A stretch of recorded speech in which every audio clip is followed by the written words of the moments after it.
Višliauskaitė, gyvenu Punske, baigiau Punsko pagrindinę mokyklą, toliau savo mokslus tęsiau Punsko kovo 11-osios licėjui.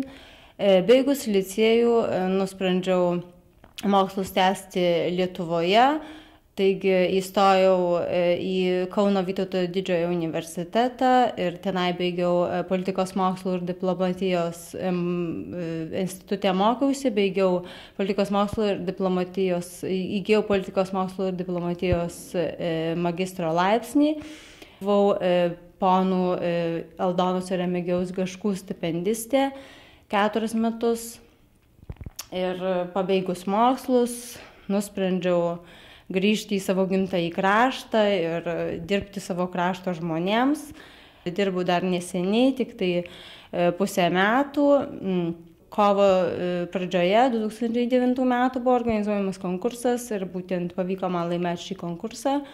Ir nuo kovo mėnesio dirbu būtent šitam metrikacijos biure. Ir ateina taip pat žmonės, kurie ieško savo šaknų, ieško savo giminių. Ir būtent čia gali surasti būtent savo šaknis, nes pas mus yra knygos nuo 1909 metų, tai yra pati seniausia knyga. Ir iki dabartinių metų, tai reiškia iki 2010 metų yra. Kas atsitinka su tom senesnėm knygom? Senesnės knygos yra perduodamos į archyvą į Suvalkus, taigi jau nuo 1908 metų mes nebeturim savo knygų, jos yra atiduotos, čia nėra laikomos, jos yra atiduotos į archyvą į Suvalkus. Pernai šventėme, tai reiškia vienas žmogus šventė 100-asias gimimo metinės. Ar tokių panašių jubiliejų šiais metais bus mūsų krašte? 100-mečio žmogaus šiemet neturim, bet turim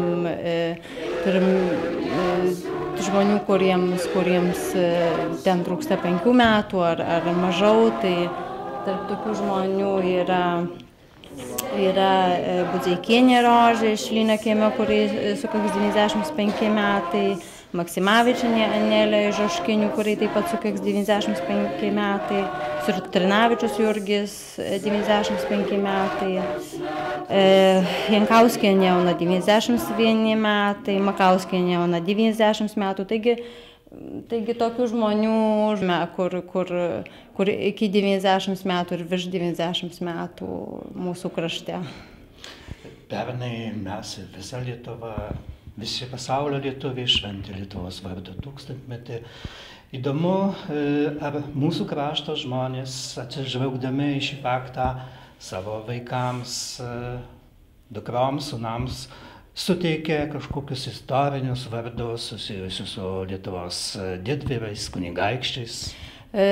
Pernai iš tokių, kur tėvai suteikė vaikams vardus, tai buvo lyg ir 2 vardai, tai buvo Mindaugas ir mergaitės vardas buvo Birutė.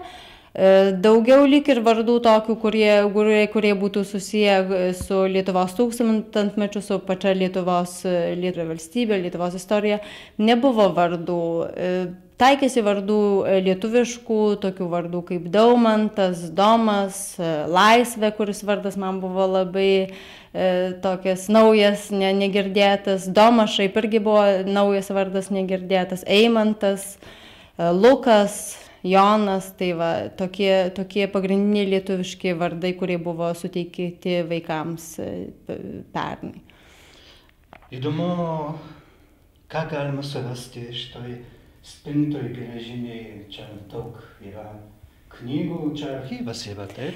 Taip, čia yra archyvas, čia yra knygos, sakau, kaip jau buvau ir minėjusi, yra nuo 1909 metų, tai yra pati seniausia knyga, jinai yra rašyta rusų kalba, yra knygų taip pat dar lietuvių kalba rašyta ir tai yra, sakau, pati seniausia knyga, yra ir iki dabartinių metų, tai reiškia iki 2010 metų yra uždėtos knygos. Tai suprantu, ir dabar rašoma šitas knygas ne į kompiuterį.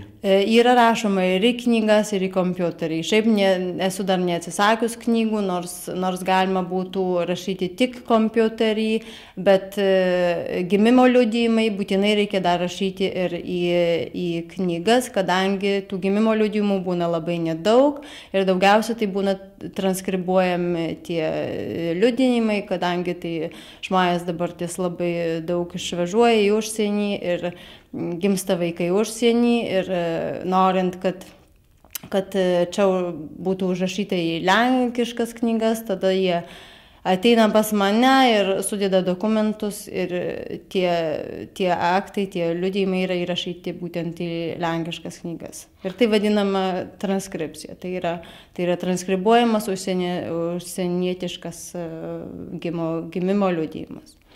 O tos knygos nepervedamos į skaitmeninį pavidalą, tai reiškia nerašomos į kompiuterį? Įrašomos knygos yra į kompiuterį ir šiaip šitos visos knygos kažkada ateityje turės būti visos suvestos į kompiuterį. Dalis yra suvesta jau į kompiuterį, didesnė dalis aišku dar ne, nes tų knygų yra pakankamai labai daug. Bet dalis yra tos knygos, kurios yra dabartinių metų ir 2009 metų, dalis 8, 7, jos yra suvestos visos į kompiuterį. Šiaip programą turim dar labai neperseniai, tai tik tai turim nuo pereitų metų sausio mėnesio, taigi dar tų knygų nėra taip pakankamai daug suvesta.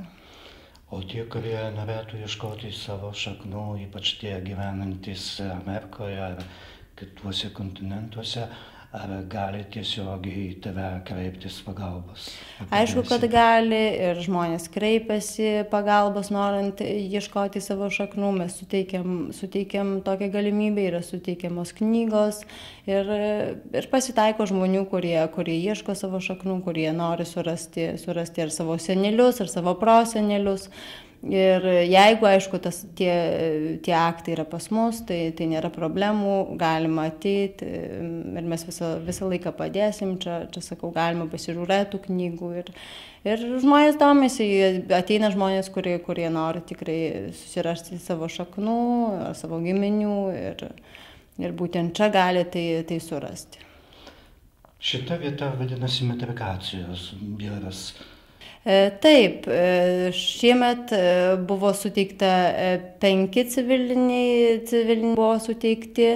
Šiaip būna labai nedaug, tai sakau, kaip šiemet buvo 5, pernai turbūt irgi buvo 5. Dauguma tuokėsi bažnyčioje, bet taikosi, kad ir tuokėsi būtent metrikacijos biure.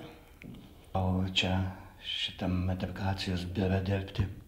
Taip, esu labai patenkinta, kad atėjau į šį darbą. Šis darbas labai yra įdomus, labai man patinka. Tai yra tikrai tokias konkretus ir įdomus darbas. Tai yra darbas su žmonėm ir paprastai man patinka čia labai dirbti. Ačiū, linkiu tau sėkmės, kad kuo daugiau mūsų krašto žmonių galėtų naudotis šitomis knygomis, kad kuo daugiau čia būtų tų knygų. Ačiū labai jums. Ačiū.